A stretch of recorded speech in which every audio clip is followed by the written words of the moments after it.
नमस्कार मित्रों। कहानी थोड़ी पुरानी है, फिर भी इसका सत्य हमेशा ही नया बना रहता है। एक शहर में एक ही दिन में दो लोगों की मृत्यु हुई। इसमें अजीब बात यह थी कि इनमें से एक सन्यासी थे और एक नर्तकी। ये दोनों एक ही समय में संसार छोड़कर चल दिए थे। संयोग से इन दोनों का निवास भी आमने सामने ही था। इस घटना में एक और गहरा आश्चर्य जुड़ा था, जिसे उस सन्यासी और नर्तकी को छोड़कर न तो किसी ने देखा था और न कोई जानता था। वो आश्चर्य ये था कि जैसे ही उनकी मृत्यु हुई, वैसे ही उन्हें ले जाने के लिए ऊपर से दूत आए, लेकिन वे दूत नर्तकी को स्वर्ग की ओर ले चले और सन्यासी को नरक की ओर। पहले तो किसी को कुछ समझ में नहीं आया, पर सन्यासी अपना धैर्य ज़्यादा समय तक बनाए न रख सके और बोल पड़े, अरे भाई, तुमसे ज़रूर कुछ भूल हुई है, अपनी भूल सुधारो, अभी भी समय है। नर्तकी को स्वर्ग की ओर लिए जाते हो और मुझे नरक की ओर। ये अन्याय नहीं तो और क्या है। दूत पहले तो मुस्कुराए, फिर हंसने लगे और बोले, अरे नहीं महाराज, इसमें कोई अन्याय नहीं है, तनिक थोड़ा सा नीचे भी तो देखें। सन्यासी ने अपनी आंखें नीची करके धरती की ओर निहारा। वहाँ उसके मृत शरीर को फूलों से सजाया गया था और बैंड की धुन पर राम नाम गाते हुए उसके शरीर को शमशान की ओर लिए जा रहे थे। वहाँ उसके लिए सुगंधित चंदन की चिता तैयार थी। सब तरफ महक उड़ रही थी। दूसरी ओर सड़क के एक छोर पर नर्तकी की लाश पड़ी थी। उसे कोई भी उठाने वाला न था, इसीलिए कुत्ते, सियार और गिद्ध उसे नोच नोच कर खा रहे थे। इस दृश्य को देखकर सन्यासी ने थोड़ी चैन की सांस ली और बोला, तुम लोगों से समझदार तो धरती के लोग हैं जो मेरे साथ न्याय कर रहे हैं। इस बार दूत ने मुस्कुराते हुए कहा कि वो लोग समझदार तो हैं, पर आपकी ही तरह। ये बेचारे तो केवल वही जानते हैं जो बाहर था, शरीर से ज़्यादा गहरी उनकी पहुंच नहीं। ये व्यवहार तो देख पाते हैं, लेकिन अंतःकरण का इन्हें कुछ भी अनुभव नहीं।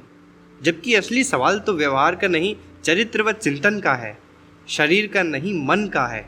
इन लोगों ने वही जाना जो तुम इन्हें दिखाते और सुनाते रहे, जो तुमने लोगों के सामने किया, पर जो तुम सोचते रहे, जिसे तुम बंद कमरे में मन की दीवारों के भीतर करते रहे, उसे ये सब नहीं जान पाए। जबकि सच तो ये था कि तुम शरीर से सन्यासी थे, पर तुम्हारा मन तो सदा नर्तकी में ही अनुरक्त रहा। सदा ही तुम्हारे मन में वासनाओं की अंगड़ाइयाँ उठती रहीं कि नर्तकी के घर में कितना सुंदर संगीत एवं नृत्य चल रहा है और मेरा जीवन कितना नीरस है। जबकि नर्तकी निरंतर यही सोचती रही कि इन सन्यासी महाराज का जीवन कितना आनंदपूर्ण है। इधर तुम सन्यासी होने के अहंकार से भरते जा रहे थे, जबकि वो अपने पापों की पीड़ा से विचलित हो जाती थी। तुम अपने तथाकथित ज्ञान के कारण कठोर होते गए और वो अपने अज्ञान बोध के कारण सरल होती चली गई, और अंत में सबसे आखिर में तुम्हारे पास बचा केवल तुम्हारा अहंकार ग्रस्त व्यक्तित्व। मृत्यु की घड़ी में तुम्हारे चित्त में अहंकार था, वासना थी, जबकि उस नर्तकी का चित्त परमात्मा के प्रकाश, प्रेम एवं प्रार्थना से परिपूर्ण था। मित्रों, जो इस कहानी के अर्थ को समझेंगे वो जानेंगे कि जीवन का सत्य बाहरी आवरण में नहीं है। फिर बाहरी परिवर्तन से, वेश और व्यवहार बदलने से क्या बदलेगा।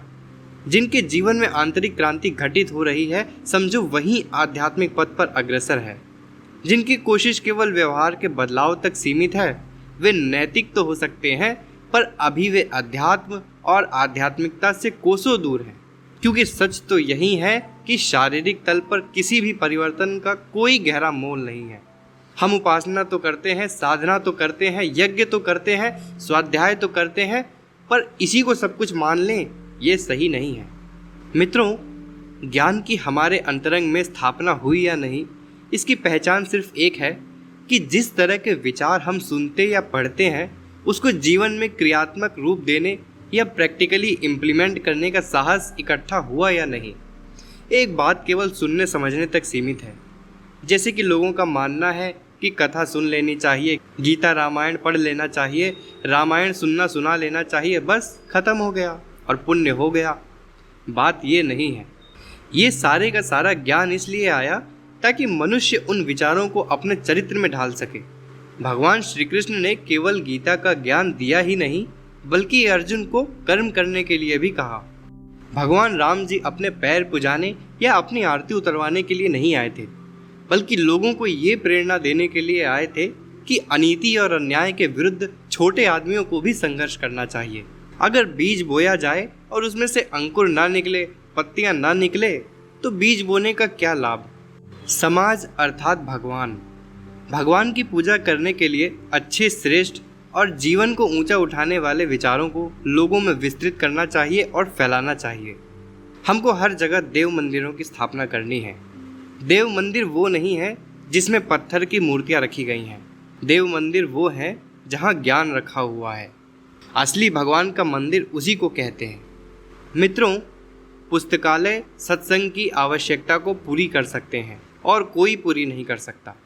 इसीलिए आवश्यकता इस बात की है कि ये अभागा देश, जिसकी बौद्धिक बुद्धियां बुरी तरह से उलझी पड़ी हैं, उनके गांव-गांव, घर-घर, मोहल्ले-मोहल्ले में पुस्तकालय स्थापित कर दिया जाए। मित्रों, त्याग और सेवा की वृत्ति और लोक मंगल के लिए कुछ करने की भावना जब मनुष्य के भीतर पैदा हो जाए, हिम्मत पैदा हो जाए, एक उमंग पैदा हो जाए और एक ललक पैदा हो जाए, तब समझना चाहिए कि इसने जो कुछ ज्ञान सीखा था वो सार्थक हुआ। अगर ऐसी ललक पैदा ना हो और आदमी केवल सुनने भर का आदी हो जाए, आज गीता, कल रामायण, फिर भागवत, इस तरह से सुनता ही चला जाए, तो ये सिर्फ एक मनोरंजन, एक व्यसन बन के रह जाता है। कभी यहाँ बाबा जी का प्रवचन सुन लिया, कभी वहाँ पंडित जी की भागवत सुन ली। ज्ञान की बात सुनने में कोई बुराई नहीं है, पर उसका परिणाम भी तो नहीं है। परिणाम उस समय होगा जब मनुष्य उन विचारों को जीवन में उतारने का साहस कर पाएगा। आत्मबल इसी को कहते हैं। आज की बात समाप्त। ओम शांति।